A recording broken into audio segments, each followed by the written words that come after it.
Welcome to Inside Vaping, your resource for vaping news. Our show airs live bi-weekly now, every other Tuesday night, starting at 10 p.m. Eastern via YouTube live event at theownpage.com/live. Our after show is now being moved to a Google Plus Hangout. A link will be given out at the end of this very show to let you know where to go. So with that being said, I will introduce one of my co-hosts this evening, Mr. James Martin, also known as Uncle Dagger. Hello, James. Hello, Mr. Smith. So apologize for the technical difficulties, everybody. That should have become something that you expect with this show. Sterling professionalism at its finest. So tonight we have a special guest with us, Doug Hughes from SFATA. And Doug, you and I met for the first time prior to ECC. My wife and I were in town. Let me go ahead and switch over to the main Brady Bunch camera here. And say hello to Jerry as well. Yes, Jerry is here as well. Forget. Hey, guys. Doggone it, man. I already forgot. Jerry, what's new? Not much. Just made it by the skin of my teeth, guys. He did. He was going to vape noisy for you. Yeah. Let me lean into the mic. And we notice that Jerry leans into his mic when he vapes. It's only when he vapes, though. When he's talking, he's centered. I lean back. Yeah, lean away. So anyway, I met Doug for the first time. We were out at ECC. My wife and I were staying in Redondo Beach, which originally, Doug, she had chosen that location because she said it's quick, it's easy to get to the convention center, no problems. But Redondo Beach is not exactly close. No, it's not. To the convention center. So that was a little trip. But she and I ate at this nice little breakfast joint, and I posted a picture to Facebook of this street sign, and I tagged Dimitri in it. And then Doug commented on it, and he's like, "Hey, we're right down the street. You should check the shop out." But I had no idea that you guys were that close. But beautiful shop. It's called Lucky Deuce's Vapor Company, and Doug and Brent are co-owners of that business. And I tell you, Brent is a great guy too. I had a lot of fun over there at the shop. And we were happy to have you. Yeah, and you guys also have an e-liquid line, of course, Boilermaker, which I've been able to try. I've got one of those shirts too. It's great wearing it here in the Midwest. Shameless self-promotion. You know what, man? They think I'm actually a professional Boilermaker, like in the trades, because I live here in the Midwest. But it's a pleasure to have you with us tonight. It's a pleasure to be here. So, obviously, we've got a couple things we want to recap from last week's show. Dane, you noticed something that is a little bit of a milestone. I did. Thanks to all of our wonderful viewers and subscribers, we hit the 1,000 subscribers milestone this past week. And I will say thank you from the bottom of my heart. I was Mr. Pessimism, and I must admit on the air to Mr. Martin that I was wrong, because I believed we would not hit 1,000 subs until, I think I said next year. It might have even been longer. I'm pretty sure your pessimistic side is now thinking that we'll lose enough subscribers after this show to bring us back under to those negative numbers. But seriously, thanks to everybody who subscribes and watches us every week. It was very humbling to hit that number so very quickly. And we are more than happy to see those numbers rise as quickly as they have. Yes, definitely. So as far as vape mail, I did not get any vape mail this week. I did get something that I definitely needed, which is another 4 terabyte hard drive, because the one that I currently have is clicking, which is never a good thing. Yes. So it is not the dialect of the Congo. It is bad sectors on my hard drive that is causing that noise. What about you, Jerry? Did you get any vape mail this week? No, nothing big. I got a new DigiCharger, with a nice new display, so I can actually see what my battery voltage is. So that was nice. That wasn't too exciting, and off my last review, I'm still enjoying this. IPV Mini version 2 70-watt mod. So I'm still liking this thing. It's a nice little hefty mod. 18 single 18650 goes up to 70 watts. Yeah, those are pretty nice. I've actually got one of those that's with Dane right now because I needed a replacement. It's got a slightly crooked connector. It was from the early batch. They used to have problems with that, but I believe it's being replaced by, who is that? Lewis from This Old Vape Shop? Yeah. That is correct. Yeah, Good guy. really nice little local shop, too. So one of the things, Dane, did you get any vape mail? I normally pass right over you because I never do, and it's true. I do. I am always in vape mail, and because I don't get any, and I had no vape mail again. The only snooze mail? No. The only snooze mail I had was actually outgoing, and that was to James this morning. Uh-huh. Yes, indeed. I have some snooze headed my way this week, so I'm happy about that. So the first thing that we want to talk about, just as kind of a recap, a while back we had Frank Cahill on the show, and back then he works with Outsmoke. Back then he was currently battling with legislators in the state over punitive taxation. Well, we've got good news from Ohio today. And here is the Ohio Vapor Trade Association statement. Today is a great day. The Ohio House Finance Committee removed all references to e-cigarettes and vapor from House Bill 64. Additionally, the House also removed all tobacco tax increases. However, the fight is not over. We will be posting information soon about the next steps and what you can do to ensure that no other proposed tax appears in the budget bill. So just as an FYI, for those of you who may not remember, the bill would have levied these leveled the punitive taxation on e-liquid. It's similar to what's going on in many states currently. But, for example, a 30 ml bottle of e-liquid would have cost $60 under the terms of the original version of HB 64. It now moves over to the Senate for approval or rewording, but currently it does not include that verbiage that previously applied to e-liquid. So that is a victory for the people of Ohio and the small businesses in Ohio, of course. Excellent, and great news for the people of Ohio, and congratulations for contesting that bill as strong as they did. Ignore my phone ringing. It's probably Ohio. Ohio! And more on the taxation front. I know we briefly covered Minnesota a couple of times. But the Minnesota Senate Tax Committee is meeting on Wednesday, which is tomorrow, which is tax day, ironically enough, for a hearing on SF 2025, which would, among other things, levy a 30-cent tax per milliliter tax charge on all e-liquid, including zero-nicotine e-liquid. This comes out to $9 in taxes per 30 mil, which, again, those punitive taxes. But for more information on what's going on in Minnesota, go to the CASA.org blog and with the / Minnesota call to action. Yeah, I think we actually have. I did this for the viewers on YouTube. Of course, we will provide you with a proper link. CASA's links are incredibly long because they spell out every word in the title with underscores. So they do. It's like you have to post it somewhere. Yeah, it is. It's really long. But we'll try to get the links in the replay. I know we're bad about that. And when I say we're, I'm talking about me because I'm a slacker. But so there's that. There are worse things to be.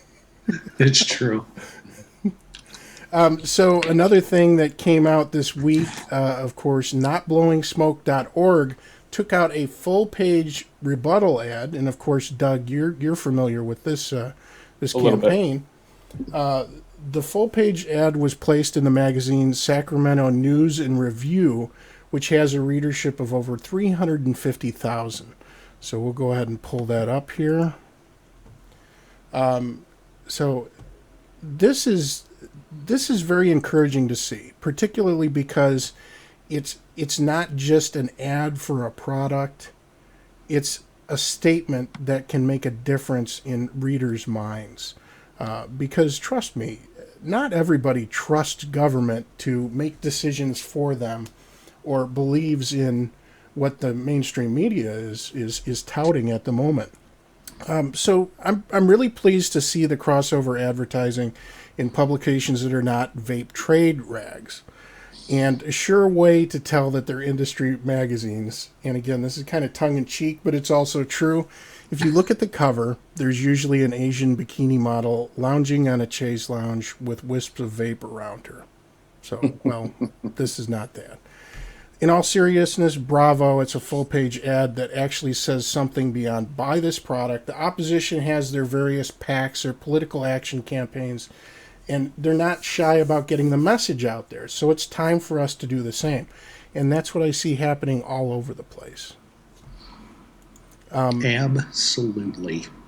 Doug, the real meat and potatoes tonight is going to be SB 140. The name of the sponsor always escapes me. It's Mark Leno. Mark Leno, yep. That's right. It's like Jay, but without a hole in his chin. California has obviously been cherry-picking the most onerous and restrictive parts of many other states' bills and has now rolled them into this Franken bill.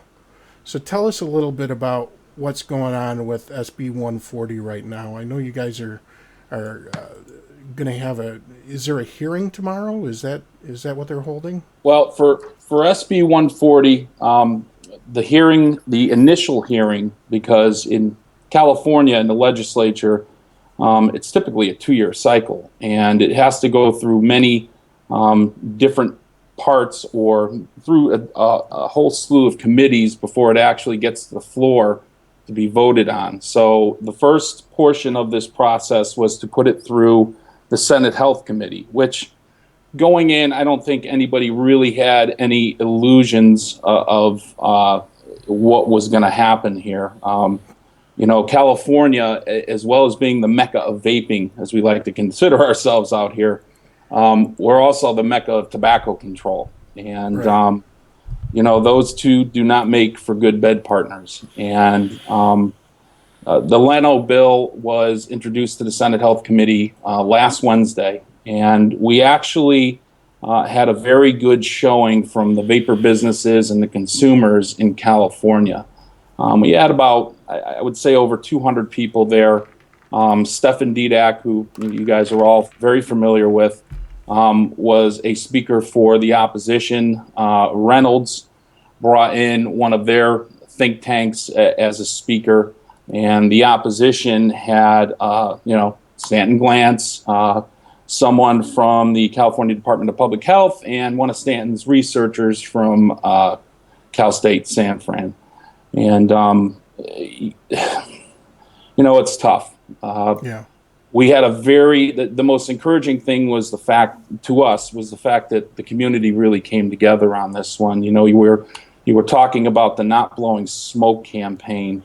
I think Not Blowing Smoke had a lot to do with the response that we saw, because Not Blowing Smoke really galvanized, I think, not only consumers, but also businesses. California SFATA, the northern and southern chapters, have been working very aggressively to increase our membership and to let people know exactly what's going on, and to, try to get the funds to be able to get a lobbyist, which we've been able to secure, and to start a PR campaign. The reason you haven't seen more advocacy in print is because there just hasn't been the money to do it.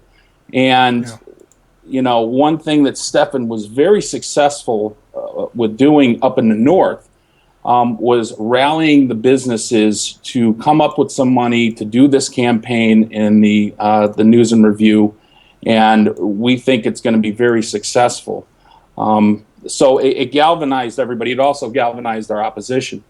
We saw some response, Tobacco Free California, which is a major player in the anti-smoking establishment out here, actually gave us a public response to the Not Blowing Smoke, which surprised everyone. They actually came out and said, yes, we recognize that vaping is less harmful than cigarettes, but that doesn't mean it's safe. And just the fact that they made that statement indicated to us that we had an impact.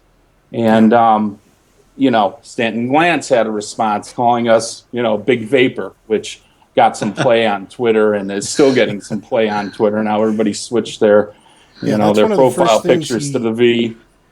That's one of the first things he struck back with after the Not Blowing Smoke campaign was that it was obviously an undertaking of big vaping and not something that someone with no budget could produce. I mean, especially paling in comparison to the budget they spent on their blowing smoke. Yeah, and but they also, what they did was they latched on to the notion that we're big tobacco. And the big thing with SB 140, SB 24 is really the classification of e-cigarettes and vapor products as tobacco products. And, what we're trying to do right now, there's a slew of things in there, in SB 140 and SB 24, some of which we don't necessarily disagree with. Age restriction, having child-resistant caps, things of that nature. But really, what they're trying to do is, put us into the tobacco category so that we can be taxed, so that we can be licensed, and, public bans are easier.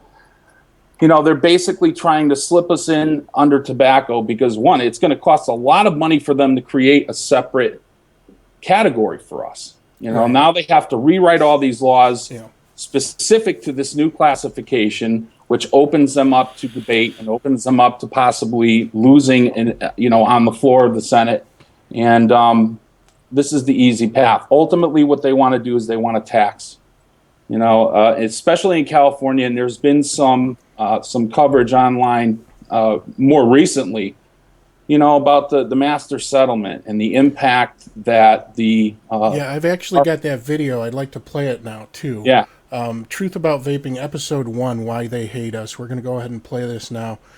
We actually did an episode on the master settlement agreement, 2 weeks ago? And, it's really shocking once you make the connection between those bonds that the 12 states purchased and the financial state that they are in now. As a result of that, and the need for a continuous stream of revenue from tobacco products in basically a climate where you have fewer people smoking. You have levels that I think last time they were approaching 1997 levels, but I think it's dropped even further than that at this point. So let's go ahead and play this video here.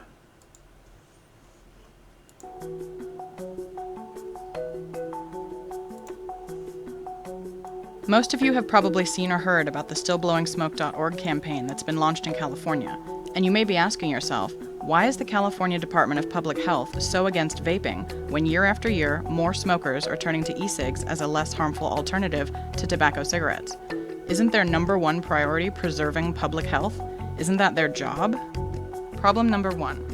The more money Big Tobacco makes, the more money California gets. In 1998, a deal was struck between the biggest big tobacco companies and 46 U.S. states called the Master Settlement Agreement, or MSA. This agreement said that these big tobacco companies would make yearly payments to the states in exchange for the states dropping lawsuits against them regarding smoking-related deaths and expenses. The amount of money Big Tobacco pays the states each year is directly dependent on how much they sell. Problem number two. The states spent that money before they got it. Most of the states wanted all that money up front, instead of waiting for payments from Big Tobacco each year. So they sold bonds to Wall Street based on the amount they calculated Big Tobacco would be paying them. But then something started happening. Americans started smoking less. Since 2000, on average, tobacco cigarette sales have dropped 3.4% per year. That sounds amazing, but not for the states like California. Remember those bonds they sold? They were counting on money from Big Tobacco, and since it's not coming, they can't pay back the bonds they sold, and either have to take money from other places or risk defaulting. New Jersey, Ohio, and Virginia have already announced they have to take money from their reserves due to insufficient funds from the tobacco money. And with the growing popularity of e-cigarettes, the smoking rate is declining even faster. California and New York are being affected the most, because they have the highest populations and are owed the most money by Big Tobacco under this agreement. In 2013, cigarette shipments saw their biggest decline since 2009, and many financial analysts say the cause of that severe decline is e-cigarettes. In 2012, Americans bought over 14 billion packs of tobacco cigarettes and 200,000 packs of e-cigarettes. The following year, sales of tobacco cigarettes decreased by 1 billion and sales of e-cigarettes doubled. Wells Fargo estimates tobacco cigarette sales will decline by 68% over the next 10 years, and e-cigarette sales will increase more than 13 times. So naturally, California is panicking. The way they see it, e-cigarettes are taking money away from them, regardless of the fact that people are getting off tobacco cigarettes. So it's now California's mission to either A, ban e-cigarettes completely and get people back on tobacco cigarettes so the money starts rolling in again, or B, classify e-cigarettes as a tobacco product so they can tax them like they do tobacco cigarettes, higher than normal sales tax, and roll them into the MSA agreement so they too have to pay the states. One of their key arguments is that if e-cigarettes fall under the MSA and also have to make payments to the states, that money gives these states a powerful tool to stop e-cigarette makers from targeting youth. No wonder one of StillBlowingSmoke.org's biggest and most unfounded talking points is that e-cigarettes are marketed to children, and never mind that only 14.6% of the funds the states receive from big tobacco actually go towards costs associated with smoking or smoking prevention. So the truth? The state of California needs tobacco sales to stay high, otherwise they default on their bonds. E-cigarettes are getting in the way of that. It looks like the health of the public isn't the top priority for the Department of Public Health. Their top priority? Their wallet. So really excellent video there, and much needed too to get basically to get the focus on what's going on with the MSA money too, and some of the reasons why we're facing these issues right now. No, but it's not the only. I mean, that is the biggest, and there's a lot of other things that are playing into it. I mean, you've got, at the same time that that's going on, for the state, that's the most important. That's probably the highest priority. So what do? They paint this as a public health crisis. But who's backing that? Well, Big Pharma is one of the ones backing that, because ultimately what gets lost in this conversation is the impact that e-cigarettes are having on the market share of the NRTs. And it's having a significant impact. And, as far as Senator Leno goes, 10 of his top backers were all pharma, and you've seen that posted all over Facebook. Yeah. When we were in that Senate Health Committee hearing, he wasn't that well spoken on the matter, and there was a lot of gaps. He tried a little grandstanding thing with Stephan, which Stephan really held his own and shot it right back at him. And we're facing a lot of different challenges. You also have big tobacco, which is playing both sides of the fence. We've got we have a representative from Reynolds, one of their think tanks, sitting right next to Stephan in the committee meeting, and at the same time, Stephan's making reference to the death and destruction that big tobacco is bringing to this thing. But big tobacco, they want us gone. They want open tank systems gone. And while they'll sit at that table and fight with us behind the scenes, they're doing all they can to get us banned on the federal level with the FDA.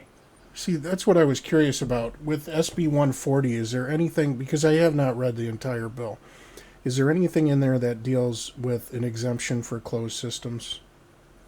No, and we've been discussing these kinds of strategies, and it's a dangerous game to play when you start putting those divisions in and you try separating the two.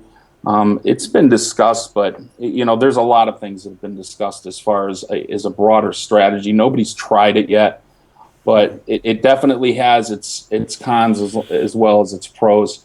Who knows? That could be something that will be brought up eventually. The more fights that come, the more desperate that people get, the more outside the box they're going to start looking at, their strategies as far as how they're going to combat this stuff. Leno's bill, pretty straightforward: public ban, classifying vapor products as tobacco, and licensing and permitting and yada yada yada, multi-level homes, banning it in cars, age restrictions. It's a rough road right now in the state of California, and now tomorrow we've got SB 24, which also age restriction, child-resistant caps, classification as tobacco. So yeah, we want to talk about some of those things in the bill. We kind of highlighted a couple things we want to talk about. Dane, you're muted, but it's funny when you talk when you're muted. I always do that. It's because I'm trying to be polite. I don't want any noise in the background there.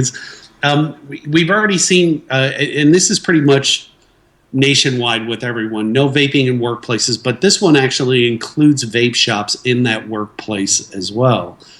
And that was a little bit surprising. And there was also a part, no exemptions for vapor retailers to allow vaping in their stores. Well, that one actually got addressed in the 140 hearing. Lino tried, little backstory here without taking too long. What they did was, after the presentations were made, they allowed the general public to come up and say whether they support or oppose the bill. So the state rolled up about 35 to 40 people, mostly made up of health organizations, hospitals, health professionals, and a couple of high school students for good measure. Once that was done, the ALA, Heart Association, Cancer Association, the red carpet of the organizations. Once that was done, the chair asked for opposing. Who opposes this bill? And literally 3/4 of that room stood at once. It was all vapor business owners, wow.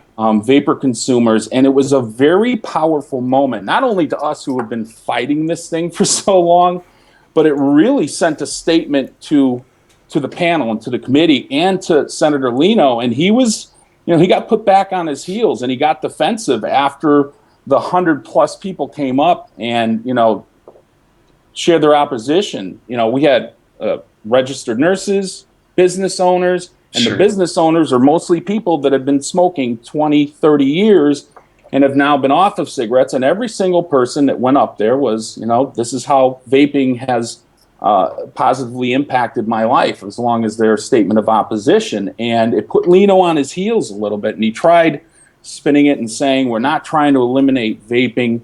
And the whole thing with the grandstanding was centered around that, the exemptions for not being able to vape in the shops. And what it basically deals with is they're trying to, in SB 140, have the vape shops licensed as or permitted as tobacco retailers. Right, which So is Okay. actually what we're going through the same thing in Indiana as well. Yeah, and currently in the state of California, as far as the workplace goes, if you have a private smoking bar or there are exemptions in there for certain types of smoking establishments where you can smoke in the cigar bar and things of that nature. Hookah lounge, But that Right. doesn't apply to vape shops. Yeah. And Senator Lino posed a question to Stephan. He goes, well, does this mean you don't want to be regulated? You don't want to be licensed? He says, no, just not in the way that you want us licensed. Right. So that's all part of the, defining it as a tobacco product.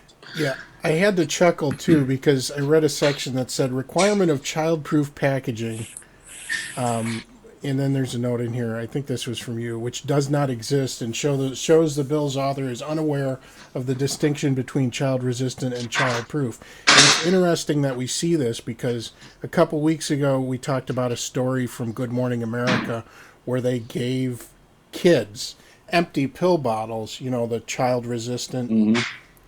And again, all the kids got them open. With enough time and determination, they got them open. Sure. So even having child-resistant bottles isn't an excuse that takes bad parenting out of the factoring as well. Right, But, and clearly there's no industry standard for that either. There's no industry standard giving of what child-proof, child-resistant is in terms of e-liquid and in e-liquid products. It's pretty difficult to comply with a rule that doesn't have a precedent. Well, Dane, you're and I don't mean to interrupt, you're actually right and you're wrong. There is no standard for the e-cigarette industry. However, there is an FDA standard for child-resistant packaging. The the problem, this is actually an SB24, not SB140, but in SB24, the language is where there's a problem where they say child-proof packaging. There's no such thing as child-proof packaging, as James so eloquently, gave an example of. But there is child-resistant packaging, which a lot of these vapor companies, including Boilermaker, we use child-resistant packaging. We have the caps, and then we fully encapsulate our products to make it as difficult as we can for children to get in. And often we get complaints from our customers that it's difficult for them to get into it. I was just going to say, I got the bottle of the one that was, it was dark chocolate and Chisel. Chisel. Man, Chisel is good too, man. Tell people what the flavor profile is, because I didn't think it was going to be that great at first when I heard the flavor profile. It is a black currant dark chocolate Merlot. Yeah. And it's pretty good. But the packaging, again, as Doug said, they encapsulate the bottle in plastic. So, I'm unscrewing and the cap isn't coming off, and I ended up having to cut it with my knife. Hey, there is one section in here that I had a question on, though, and that's it's a pretty vague paragraph. Any person selling or distributing or engaging in the non-sale distribution of tobacco products or electronic cigarettes directly to a consumer in the state through the U.S. Postal Service or by any other public or private postal or package delivery service, including orders placed by mail, telephone, fax, or the internet, need to comply with the age verification requirements set forth in the bill. Did they give a listing or a guideline of what type of age verification requirements they wanted? The only one that I have seen, and granted, these bills are confusing on purpose, I think.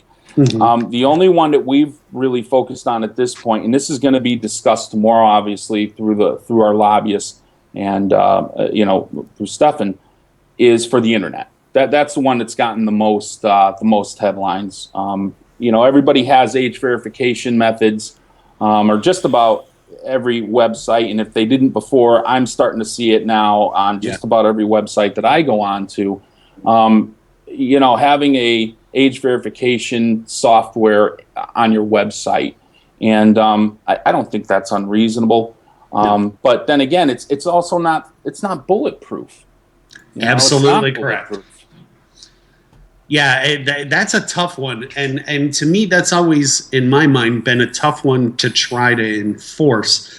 We know how teenagers are. When they really, really want something, they're going to find a way to get it, and I just think it's difficult to enforce that with the businesses and the online businesses doing all they can to try to put up as many hurdles as possible for teenagers so that they can't purchase these products. Eventually, somebody finds a way through the cracks and they get in it. And I was curious how they were going to try to enforce that.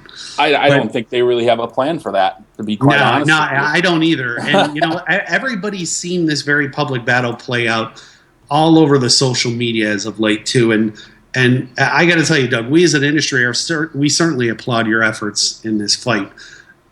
Has there been any headway made or any allies political allies that your groups have gained since the responses have been issued? Well, I'm glad you asked that. There's an aspect of this fight that I think our opponents are blind to. And that is that, in the 90s when it was the big tobacco fight, that was very much a one-sided fight. Now, you could say it was the public versus big tobacco, but it was very much a one-sided fight. And with vapor, it is not a one-sided fight. There are people, even within the Cancer Society, the Lung Association, the Heart Association, hospital groups, we all know that there are people within these organizations and within the public health field that do think there is benefit to our technology and do think that there is a place for this technology in our society. So it's not one-sided. And, the public, what you've been seeing lately with not blowing smoke and the efforts of SFATA and what we've been trying to do and people fighting back, it is, like I said before, it has galvanized our community. We fought so hard to try to get businesses on board to try to get involved in this fight, whether it be through financial contribution to help pay for a lobbyist or just through sheer manpower and labor and, having boots on the ground to help with these fights. I do think that it has galvanized our industry. And I think people that were on the fence as far as, is this worth the fight to get into? I think it's pushed a lot of those people over to our side. At the same time, I also think that it has also galvanized the opposition. And, just like Stan Glantz and Tobacco Free California and everybody, the California Department of Public Health, they're crying that, oh my God, big vapor's coming for us. It's just another big tobacco, and we've got to really fight this thing. And, they're trying their best to counter our push. I don't really think they expected us to push back as hard as we did. I don't know that we really expected the response that we got. We really didn't. Yeah. And, now we're trying to build on that momentum. So yes, the answer to your question is yes. I think that we have gotten more allies. We have woken the sleeping giant, so to speak. But the question still remains, are we going to be effective in being able to push a lot of this legislation to a reasonable side, reasonable legislation. And ultimately what's coming down the road is the FDA's just been kind of sitting there and doing their thing. And, we've seen some stuff just this week that they're starting to awaken, and those deeming regs, they're going to be finalized, and that's coming, and it's coming fast. What we're trying to do is really get the state to understand. One of our strategies is to get the state to understand that, like, look, FDA is going to be issuing their regulations in the coming months. At least wait and see what they say before you start issuing a lot of these laws and putting through a lot of this legislation. Now, Doug, it seems to me that we're witnessing kind of a paradigm shift of sorts with people here in the U.S. I mean, obviously, even interacting with my friends, sending them links, and I'm talking about non-vapors, people who have always looked at me quizzically when I've done like a hand check. I posted a hand check or showed mods or things like that. But, we're seeing more doctors come out in favor of vapor products as an alternative for their patients who smoke. And although California is staunchly opposed to the idea of a reduced harm alternative that falls outside of traditional NRTs, and we talked about that a little bit a couple weeks ago, how that NRT money, they're seeing a decline in their market share due to the fact that people are picking up e-cigarettes. It still seems to me that on a national scale, people are becoming more aware of the presence of this industry and the potential that this product has to save millions of lives. I think that's why we've seen the attacks kind of change focus, too. And we noticed this, and Dane, you can speak to this as well. We noticed this with snus, because we're both snus users as well. And snus is also highly regulated. It goes through a process called Gothiatech to strip out excess TSNAs. It's pasteurized. It's produced with very strict controls under the rule of the Swedish FDA. But what we noticed with them is they put in an application, and Kassak commented on it. They put in a modified risk application with the U.S. FDA. And basically with 220,000 pages of data that showed that it was a modified risk product that truly did not carry all of the extensive risks of combustible products, the FDA looked at that, and what did they come back with? They didn't say that the health claims were invalid. They said, what we want you to do is prove that somebody who picks up Swedish snus is not going to be a dual user. Yeah, they wanted more data on dual users, and it's just absolutely laughable. The focus changes, and what I think we're seeing here with vaping is that now you have a lot of the information. A lot of people are familiar with some of the health studies that have already been done. Obviously, there are more underway. But now the focus is changing. Before, we couldn't go more than a week without seeing something talking about the toxicity of the vapor, the danger of secondhand vape. But now it seems to be moving on to focus on children. They're focusing on, high schoolers and grade schoolers and children's appeal of flavors to kids, underage vaping. So I think there's kind of a shift in their focus as well. I don't know if you've noticed that as well, but definitely with the California ads. And not only has there been a shift in focus, I mean, they're going for the hot button topic, really. What pulls more at the heartstrings of a non-smoker or the general public who has an undecided, an undecided opinion on vaping than the kids. And it's not a surprise. Not only that, you also have the anti-vaping establishment is also throwing a lot more wrenches at us now. I mean, I see Stefan here in the chat board, and he brought up a good point. We had a vendor here in California who received a letter from the New York State Attorney General about child-resistant packaging of his product.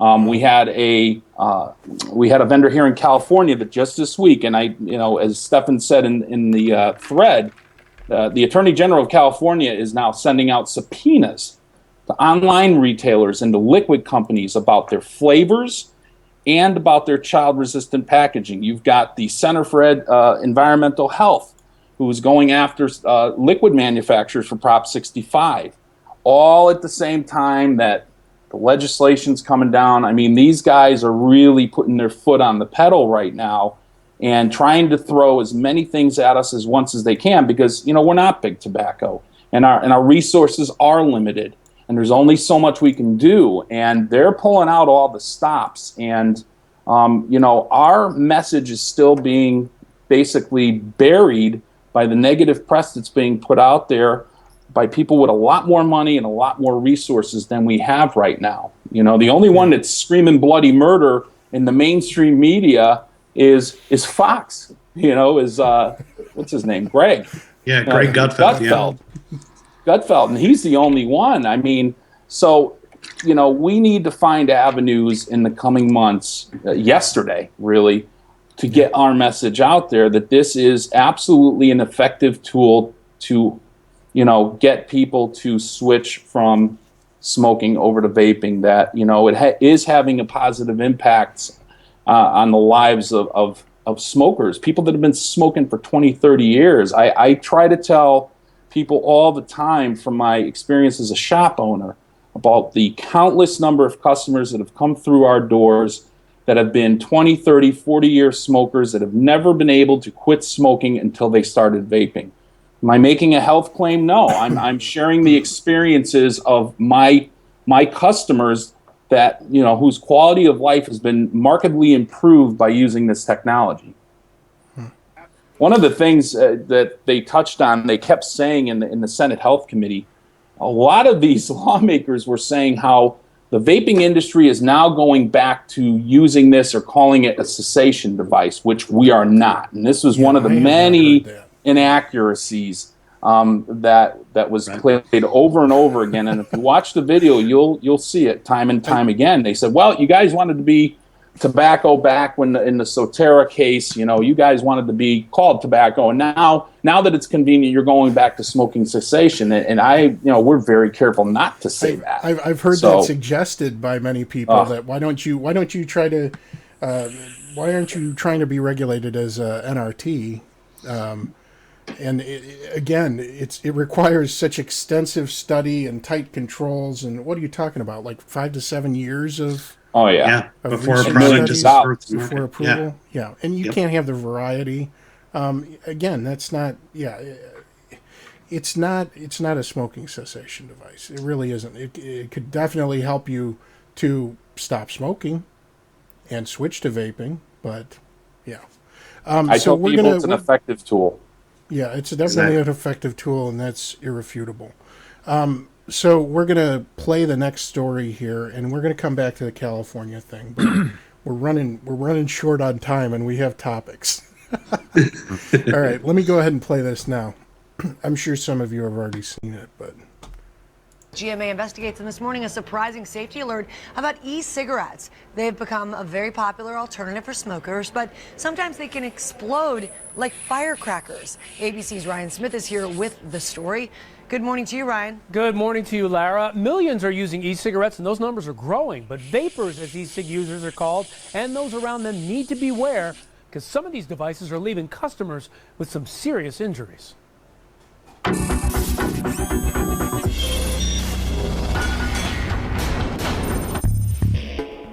E-cigarettes erupting in flames, burning mattresses.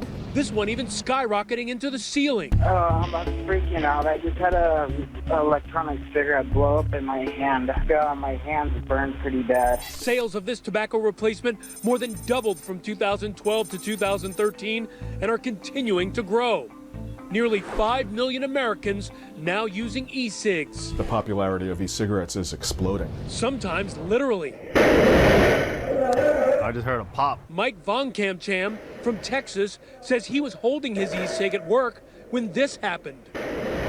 I'm pretty glad that I didn't have it up to my face. Could have been worse. Spike Babayan, owner of Vape New York, a store specializing in e-cigarettes, says these explosions are rare, but when they do happen, it's mostly during charging. So you can't just stick this into any old charging unit? No, and that is the biggest issue. Phone chargers now come with very high output amperage. This battery is much smaller than what's in a phone. Babayan urges customers to be educated. Education of the customers is probably the most important thing that we can have to make sure the customer understands what they could do wrong to make the product dangerous. Right now it's the wild, wild west for e-cigarettes. We are very concerned about this. The FDA telling GMA Investigates that it's getting involved, hoping to regulate the health and safety of the product. We are in the middle of a rulemaking process. We have a public goal of trying to complete this rulemaking by the end of June of this year. The FDA is also still evaluating the impact e-cigs could have on your health.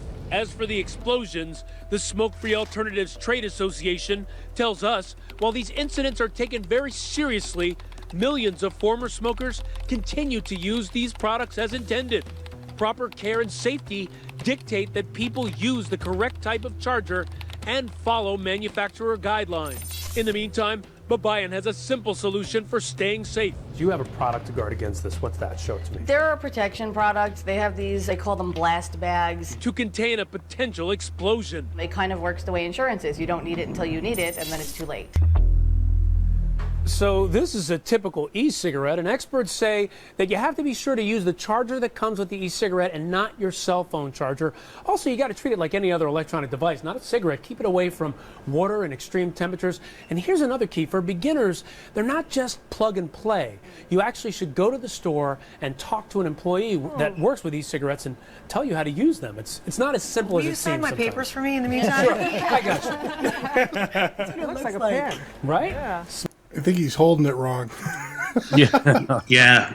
You know, I saw this story again, and it jumps out at me. E-cigarettes have the potential to explode like firecrackers. And the first thing that came to my mind is, so do cell phones, tablets, RC cars, and any other device that uses a rechargeable battery.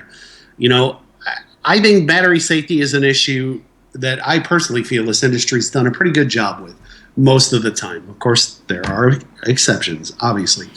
And a story like this always gains traction in the mainstream media to further hammer the fact home about the instability of e-cigs as a whole. But I'm hoping this story educates some new vapors as well here, that this really is indeed an important subject as they start their vaping journeys. Because I think it has the potential to help new people coming in, at least to take it seriously, because they should.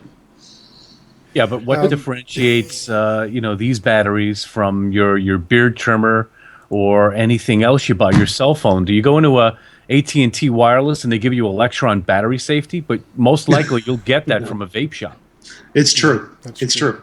Yeah, I put the onus on the vape shop owners because, they're the front line to all of this. And having some, procedures in place when somebody is purchasing a battery or purchasing a device, being able to provide them with some education, whether it be verbally or giving them a little flyer that, promotes battery safety, these things are helpful. At the end of the day, once they get home, they're on their own, and, people, they don't always listen, and they don't always follow instructions. And that's what I was going to say, too. The problem is you have so many people that buy online. It may not have even been a brick and mortar.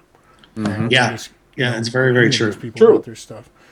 So I don't know. I mean, how do you devise a standard for that? I know Fast Tech doesn't ship battery safety information with every device that they ship out. No, because a lot of times it's really basic packaging.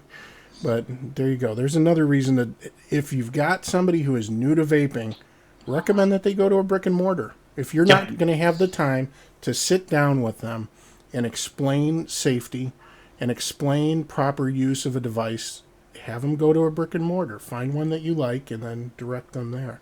That's what I would recommend. I got to mention a comment somebody said in chat. Kathy said, "Guess no one ever died in a fire caused by a cigarette." Yeah. I just found that amusing. Yeah, it's very true. Well, our next story, continuing upon the gloom and doom, I'll kind of summarize this a bit. This was in the Times-Union this past week. In Fort Plain, I'm not sure of the state, there was actually a liquid nicotine death of a toddler. There was an 18-month-old in Montgomery County who drank liquid nicotine that was left uncapped and at his, obviously within his reach, in his home. It was labeled from Heartland Vapes, and it was 100 milligram nic. And basically what happened is the child ingested it, and he perished. The police and the authorities there ruled it as an accidental death. After this child's death, Governor Cuomo signed a bill requiring child-resistant packaging on all liquid nicotine sold in the state and banning the sale of the lethal substance for those under 18, which that's pretty much a no-brainer there. The case is now closed, but the reason this story surfaced is that Eli's family plans on filing a lawsuit against Heartland Vapes. Yeah, so this is a thing that blows my mind here. And again, this is a tragedy. When you have a child die, especially under circumstances like this, it is tragic. And when I say this, I'm not trying to make light of the fact that there was a loss of life here. But at the same time, there's some important points to be made. And I believe another article quoted this as being she had the bottle without a cap. They Correct. couldn't find the cap. Correct. It was on a low table. Correct. Uncapped. 100 milligram nic. Again, stuff stinks to high heaven. I mean, if you've ever dealt with 100 milligram base nic, usually it has a kind of pungent odor. It's not something that you would be tempted to drink. Again, with a child, I don't know. Again, maybe just brief exposure to it would have enough toxicity. I can't speak to that. But this is exactly what we will see more of in locales where there are flavor bans and state restrictions on the sale of e-liquid. You'll see DIYers there multiply. And while DIY in and of itself can be very rewarding and cost effective, it's also not something to enter into without proper information and safety measures. And just like we were talking about with the battery safety, the same thing is true for DIY. You don't want somebody just going to a website and ordering all the stuff and maybe not doing enough reading, or maybe they're still eyeing their nic and they're using a high nicotine level base. So, the Poison Control Center figures are largely inflated a lot of times when it comes to incidents, because they use that percentage. They don't use actual figures. They use 800% more calls than last year, and they had two. Yeah. Yeah. We will see more of those calls in locales where you can't buy flavored e-liquid. And just expect it, because you're going to have more DIY. Yeah, it's true. While this is truly a very, very tragic accident involving a small child, the circumstances of this tragedy clearly fall under the category of carelessness with a hazardous material in the home. 100 milligram nicotine is clearly not an enticing substance to anyone, let alone a child.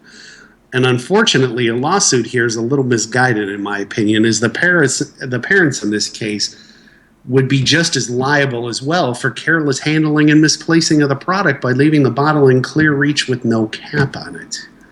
Yeah, and as a parent, I mean, the story really hits home for me, and my heart goes out to anyone that's lost a child. But, when do we take responsibility for our own actions? And Governor Cuomo's bill to require child-resistant caps and or packaging and banning it for sale for anybody under 18, how would that have helped in this situation when the bottle was left open on a low table? Yeah, so it wouldn't have. We need to take responsibility for our own actions and stop trying to create scapegoats to get out from under what we've done, our own negligence. Yeah. So that was a pretty sad story. We're moving on. This is an update on Washington State's Bill 1845. This is my favorite one of the week, by the way. I love this one, and I would personally like to taint punch whoever wrote this. This is the most ridiculous piece of legislation I've ever seen in my life. Oh, man. So this is a new and more restrictive version of the bill that has surfaced, and it's due for its second vote. This time around, it includes the following. Ban all internet sales. Shipping vapor products to individuals in Washington could be considered a felony. Require restrictive and overbearing license requirements. Names, addresses, phone numbers, and a list of all vapor items purchased from each consumer must be retained for a minimum of 5 years, with many other excessive restrictions. It goes on. Dane, if you want to take over, I'm trying to do a transition here. Oh, okay. Change the definition of vapor products to include Canthal wire, cotton, etc., meaning all the bans and limitations would also apply to these types of products. What a moron. Allow local governments to add additional restrictions and or regulations. And to me right here, this is the key. This is the meat and potatoes. So this says, just in case we decide we got anything wrong, or if we need to change the definition of what we call Canthal, cotton, or whatever, we're going to leave it open. So we're going to say that the city or county could add any additional restrictions or regulations as they see fit. So next they're going to ban tweezers and screwdrivers? Yeah, probably. Only the blue screwdrivers, because they know those are the ones that the vapors use. Yeah, and I could see this. Mrs. Vivaro, I'm sorry, but we have to take your husband into custody for sending a Washington State resident a blue Phillips head screwdriver hidden in a bag of Kojendo cotton. That makes no sense. When I first read this bill, I thought, do you think that the local legislators in Washington have been doing some reconnaissance work here? I mean, otherwise, how would they even think of adding Canthal wire or cotton and the like to this ridiculous proposal? And folks, these guys and gals on the Hill are pretty crafty, albeit they really are clearly losing their slippery grip on reality. If they believe that any governing body is going to ban harmless, innocuous items like cotton and Canthal wire, that is just utterly ridiculous. I'm just thinking about improvised wicking materials at this point, because can you imagine vapors who can't get their cotton? I mean, they're going to be taking Q-tips and just literally ripping the heads off them in bulk. Yeah, Will those be like selling single cigarettes on a street corner? You'll be selling single Q-tips instead? To me, the outside observer, it seems to me that them legalizing marijuana in Washington, I think you're seeing the end result of the legalization of marijuana. Because I don't know what they're smoking, putting these things on tape, but it must be some good shit. It really must be. It's the most ludicrous thing ever. If you want a good laugh, certainly read that bill, because it really is a good laugh. How do you legalize marijuana in the state of Washington and then have the nerve to put this on paper? I don't know. Exactly. I thought California was bad. I don't know how they do it. I mean, seriously, like that's the most ridiculous part of this, because I get that they're going to be able to, ban internet sales. They could potentially do that, although enforcing it would be difficult. And that's the thing. It's like, how do they enforce all this stuff? But yeah, cotton and wire. I'm sorry, but you're going to be hard pressed to prove that the wire that I bought is going to be used exclusively for using in a vaporizer. I actually have hobby planes. I have radio control planes with foam wings, and I use the wire as a hot knife element. So there you go. Sorry, that's what it was for. That's why. Does that mean that Fruit of the Loom is going to be subject to this this regulation? I'm telling you what, man. The possibilities are endless. You're going to see vapors with that WCP wick, white cotton panties. That's what it's going to be. It's going to be made out of white cotton panties. I see pillows being sold at an alarming rate, and their stuffing being yanked out. Yeah, they'll take down my wife with a taser when she pulls her her box of Sephora cotton freaking mailbox. Oh man! All right, Jerry. So next we have kind of surprising. Altria actually came out with a website called Vapor Rights. Let me see if I can pull up a screenshot here. None of my stuff is organized per usual. So their press release today, Altria, innovative tobacco products company, Newmark, launches Vapor Rights, vaporrights.com, a website for adult vapors who are interested in information and advocacy on public policy issues related to e-vapor products. And here's a picture of the front page of their website. Again, they don't have, they're not mentioning any of the traditional sources for advocacy information here. Of course, no mention of CASAR, SFATA, or Vaping Militia, or anybody like that. This is by Altria. And there's really not that much information there.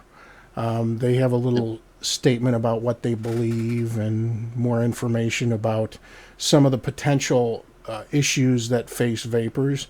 But that's pretty much it. There's not much else there, not much meat or substance to the website. Yeah, so what's the motivation here? Why would Big Tobacco spend money to launch a vapor rights campaign? I mean, is it counterintelligence, to insert themselves into the activist movement, or are they hedging their bets by playing both sides of the argument? What's the end game for them? I've got a little William Wallace moment here that I really want to unleash on Altria.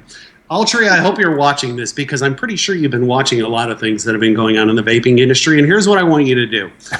I want you to walk out your front door. I want you, as you pass through every neighborhood on the way to these different places, to knock on every door and apologize for lying to the people for so long that cigarettes were safe when they weren't. And when you're done with that little tour, I want you to go to every single vaping organization and association that exists and write them a check for $5 million a piece.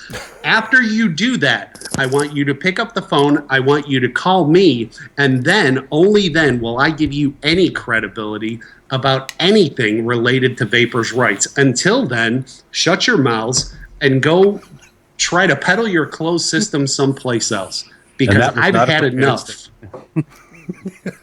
All right, that's enough of that rant. It sounds like you want to nominate them for the BOD. Yes, this is ridiculous. This is the most thinly veiled piece of bullshit that I have seen in the past week. Dane, tell me how you really feel. It's ridiculous. It is you have absolutely no idea ridiculous. how cranky he is, Doug. I mean, seriously, I want to send him a box of chocolate or something, because I swear. You know what, Altria, add that into a box. I like of chocolate. Scharfenberger, by the way. Yeah, I know you only eat nicotine spiked chocolate from Altria. This shouldn't be that surprising to anyone. I mean, they are making it a point. You're dealing with Big Tobacco, and their strategies are well thought out in advance, and they are playing both sides of the fence, and they are constantly reaching out to us in the advocacy groups, extending their hand, going, hey, we can work on some stuff here and this, that, and the other. So This isn't surprising to me at all. They're trying to paint the illusion that, hey, we're in the same fight together, but at the first opportunity, we're going to try to wipe you off the earth. So, it's not surprising. So we're going to talk about some fun stuff now, which is in short supply. But I really haven't been captivated by too many pieces of vape gear lately. You see so many drippers; they all look very similar. Same thing with tanks. Now the big thing that's popular is the very, very airy tanks, of course. So you've got the Arctic, and you have the Delta, and you have the Billow 2 and the Nautilus 2, a ton of different products, and I think we're going to be talking about those in upcoming weeks. But I did stumble across this, and this is the Velocity RDA. This is by Insignia Designs, www.avidvapor.com, makers of the Marquee. I do love my Marquee. It's probably the best flavor dripper that I've tried at this point. I still like to vape Genesis stuff too. I guess I'm one of those old weird people that likes vaping screen doors. I've been using my Pure a lot this week. But the Velocity RDA by Insignia Designs, and one of the first things you'll notice here, I know I did.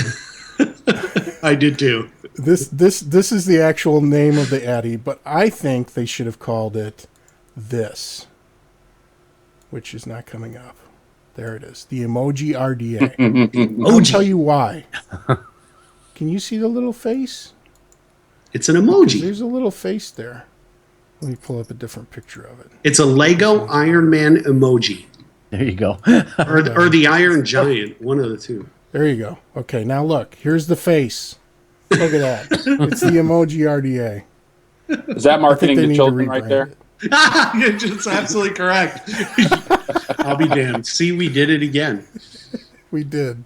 Unconsciously, we did. In all seriousness, let's talk about the Velocity RDA a little bit here. It has 2 direct air slots, okay? The dimensions of the slots are 2 millimeter by 8 millimeters, so these are huge. This is a cloud blower Addy. Some would use the term competition, although, I'm not a big fan of that term. So 2 millimeter by 8 millimeter direct air slots, 6 indirect air slots around the cap. You can see those off to the right there. You can fine tune on the direct slots, and you've got a secondary fine tuning on the indirect airflow. Includes the ability to shut off the indirect airflow altogether. I'm going to try to pull up one of these pictures here because I've got a picture of the deck. Here's the deck, and this is, again, really unique design here. I'll bring a couple other pictures in so you can see it. So you've got your 2 posts. There's a nice distance between the posts, and this is key because if you're a fan of nickel wire, with nickel wire builds, you need a little bit more surface area. So 7 millimeter deep juice well. That's a very nice deep juice well. The deck looks pretty roomy. 2 terminal holes per post. The terminal posts are very wide to accommodate almost paperclip sized wire gauges. Allen screws on the terminals, but that's on purpose because, again, if you look at how wide these holes are on the terminals, when that screw is backed out because there's wire in the hole, it still has to clear the lid. So it doesn't touch the top cap. Peak insulator, double start threads, and what that means is it's 1 revolution to take the top cap off, and then every 180 degrees, the threads start again. So, it's really easy to thread on and off. A threaded Delrin mouthpiece, and it comes with an adapter for your drip tip. So that is basically what I would like to. It's a sharp I would like to see come to atomizer. market quickly. As a chronic overdripper, I really love that 7 millimeter. Yeah. And according to Cisco, who was mean to me today because I asked him for pictures of the deck, he didn't want to give me his deck pictures for some strange reason. So he just posted them a couple minutes ago. But according to Cisco, this thing is almost like breathing. So if you're not a fan of an airy draw, this might not be for you, although it is adjustable. But yeah, that's crazy airflow, man. What is that? That's like I don't know. It's like 30 millimeters of airflow on that thing, total. So basically, we've got one more story here. Dane, why don't you take it away? Absolutely. The FDA has sent out warning letters this week to e-cigarette companies that they claim are illegally making FDA-related claims. So the gist of it is, for the first time, the FDA recently issued warning letters to 3 different companies: Vapors Limited, Knoxville Vapor, and Dr. K, for making FDA-related claims on their websites regarding their e-cigarette or e-liquid products. Let me clarify a little bit here, because I think what they're trying to say, and not very well, is that some companies, while erroneously saying that the ingredients in our e-liquid are FDA approved, which they shouldn't be doing, but they are doing, but the FDA is lumping the entire thing together, and that's what they do very, very well. And so those 3 companies received a warning letter for violations of Section 301 TT of the Federal Food, Drug, and Cosmetic Act, which prohibits companies from making certain statements or representations directed to consumers about tobacco products. And I think that's important here. It's not officially classified as a tobacco product yet, but yet they're sending those out anyway. And among other things, would mislead consumers into believing that the product is approved by the FDA, which we all know. Anybody who's a consumer of e-cigs knows it's not approved by the FDA. But they sent those out this week. The FDA obviously takes violations of this nature very seriously and will continue to monitor retailers, manufacturers, and companies that make claims of this nature. I'm a little surprised that we haven't seen this type of thing sooner. This isn't really a shocker to me, as the FDA, is trying again to reassert its dominance early and intimidate those that they can. It'll be interesting to see how far the FDA, to me, is willing to take this, and if they plan on litigation anytime in the future. Yeah, I don't know, Doug. This is the other question that I'd have to ask too. I saw this a couple years. Well, I guess it was last year in New England. There was a vendor there who had a sign that said FDA approved, and I asked him about it, and he said, "Oh, well, all the ingredients are FDA approved." So, there was a couple of months ago, I saw a thread floating around Facebook. I think Demi put it out there. Where there was a store in Florida that was claiming to have this FDA-approved liquid, and it was a Chinese company that was making the claim. Not surprised. I think the bigger message here is it's a shot over the bow. Just to remind everybody, we're here and we are coming. And, SFATA put out a thing, SFATA National put something out today.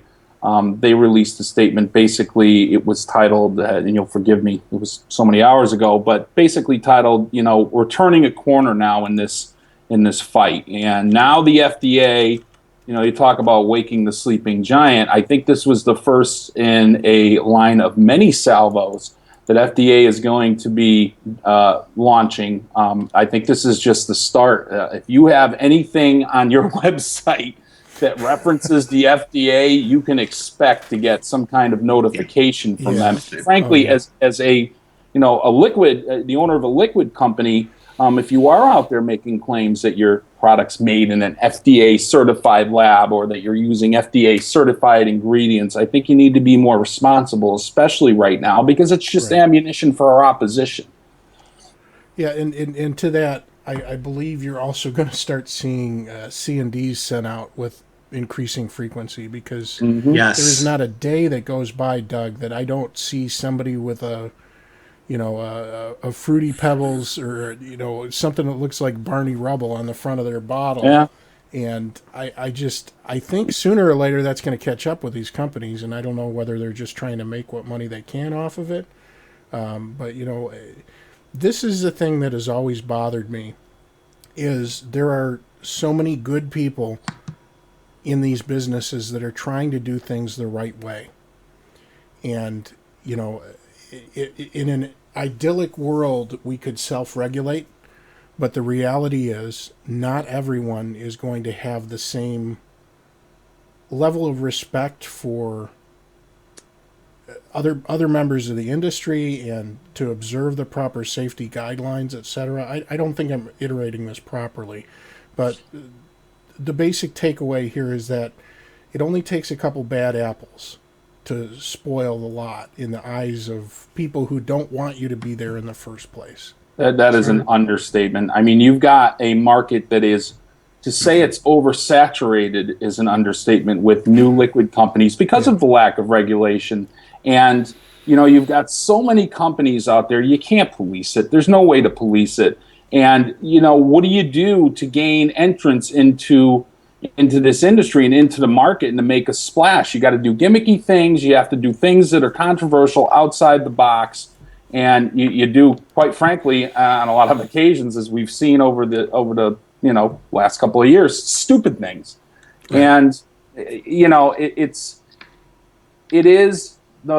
I want to say it's the minority, but it's not. It really isn't. The minority is the companies that are doing it right.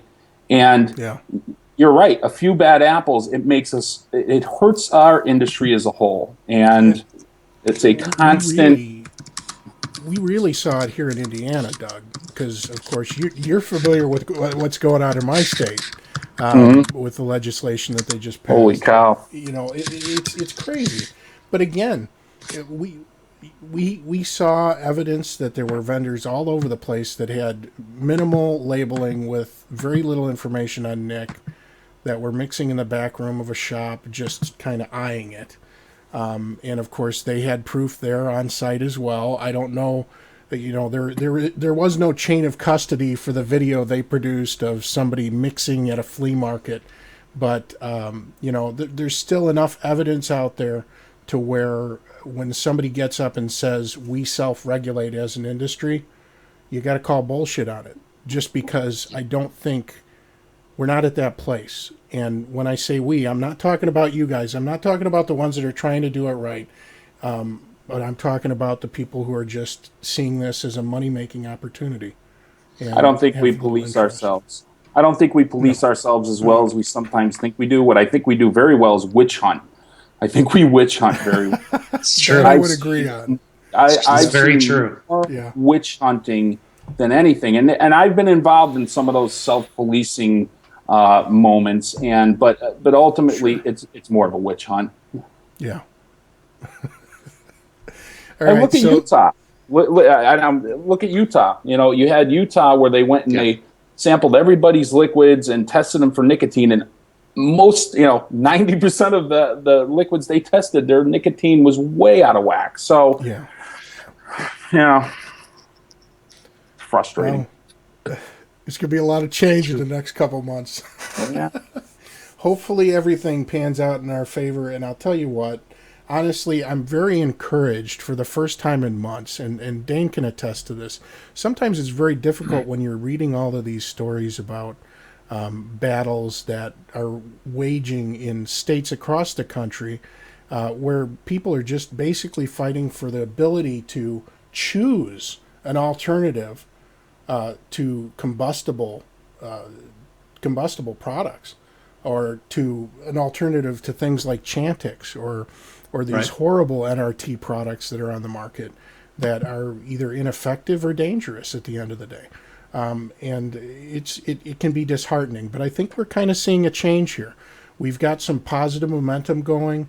There's some very big, well-established vendors that are behind a lot of the advocacy efforts of late, and that isn't Big Vapor, because again, we pale in comparison to the monoliths of Big Tobacco.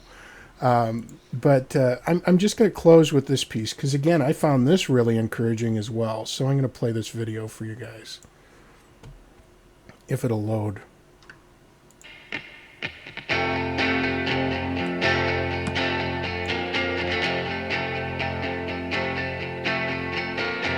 I've heard a lot of funny stories and opinions. Now to get the whole thing straight, you can't keep a bunch of hypocrites and liars all from showing their face. But the damage has been done. Our battle's not quite won. So let's take it to the streets. Let's take it to the streets and sing for the sun.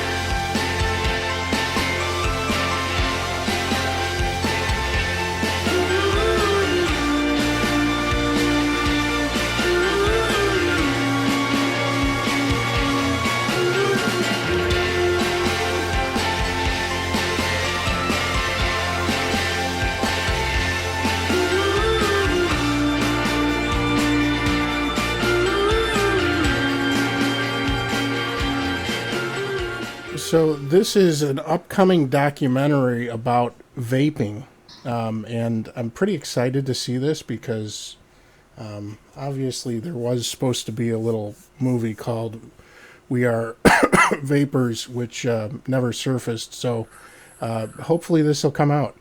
My friend Dwayne shot that link to me today, and I'm trying to get more information about the project so we could potentially have him on and talk to this guy about his project, because I think it'd be great.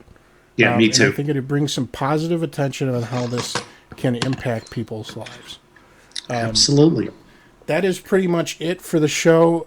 Doug, I'm very happy that you agreed to come on the show tonight, and best of success. Tell people a little bit about where they can get more information about your business as well, because in addition to being the, the co-president, vice president of... I'm co-president of Southern California SFATA. Okay. Myself, Mark Burton, Stefan Didak lead the charge here, as well as a lot of other people that are coming on board to help. I am also a co-owner of Lucky Deuces Vapor Company, and you can find us at luckydeuces.com. And I also co-own Boilermaker Vapor, which you can find at boilermakervapor.com. And I appreciate being on. Yeah, if you're ever in the Redondo Beach area, too, check out the shop, because I don't know if you guys still have it over there, but you had that gigantic mod hanging from the ceiling. Yeah. But it used to be it was a motorcycle repair shop, wasn't it? It used to be a motorcycle repair shop, and we converted it into an over-the-top man cave that is a Vegas-style lounge complete with poker tables, blackjack tables for our tasting tables. We have a custom build shop in there. We try to make it, big screen TVs and everything. We try to make it very comfortable, and we try to promote the lifestyle of vaping in there.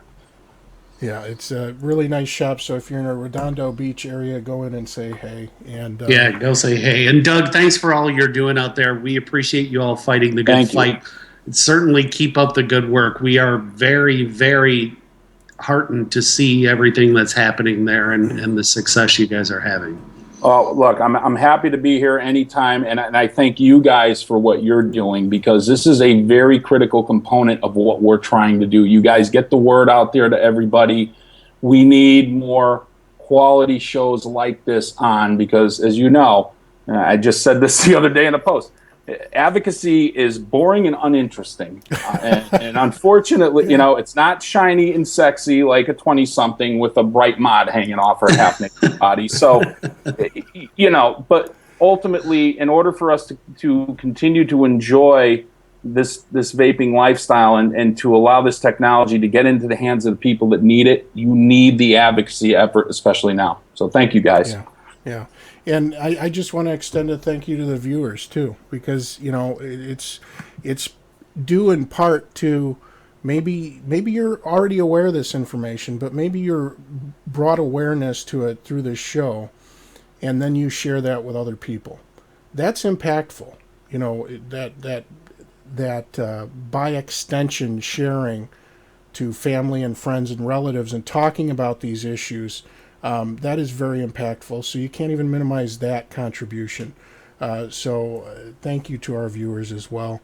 And so I guess I need to provide Sean with a link to the Hangout before everybody else, because he's a high horse vapor. Oh, #high horsing. I didn't even see him in there. He kind of snuck right past me. I didn't even see has him. blue text when he types. It should be easy for you to that must be my color blindness, because it just fades into the background for me, I think. I didn't even see it there. Oh, man. All right. Well, good night, everybody. That's it for the show. Stay tuned for the After Hours Hangout link. Unfortunately, it is fight tooth and claw for 10 spots because I don't have a 15-man hangout yet. So I'll get hashtag Dane can't ever get in because I don't. I was on the outside looking in yesterday, too. Oh, man. All right. Good night, everybody. We'll see you. Oh, that's an important note. Absolutely correct. Next Tuesday, everybody's favorite, I'm sorry, Stefan is Dutch, correct? He is Dutch. Everyone's favorite Dutchman is going to be on next Tuesday night on the OHM page. So next Tuesday night, no Inside Vaping. We are now a bi-weekly show. So is Attainable Advocacy. So next week, Tuesday night, Attainable Advocacy. The following Tuesday, Inside Vaping, so on and so forth, ad nauseum. I will be sipping a brandy watching with my feet up. Ooh, brandy, fancy. Absolutely. Bravo. Good night, everybody. I'm going to go ahead and try to play Dane's outro now. Which, oh, look, it worked again. 2 weeks in a row. That guy should win an Emmy who created that. I think you said that 2 weeks in a row, too. I have. That's correct.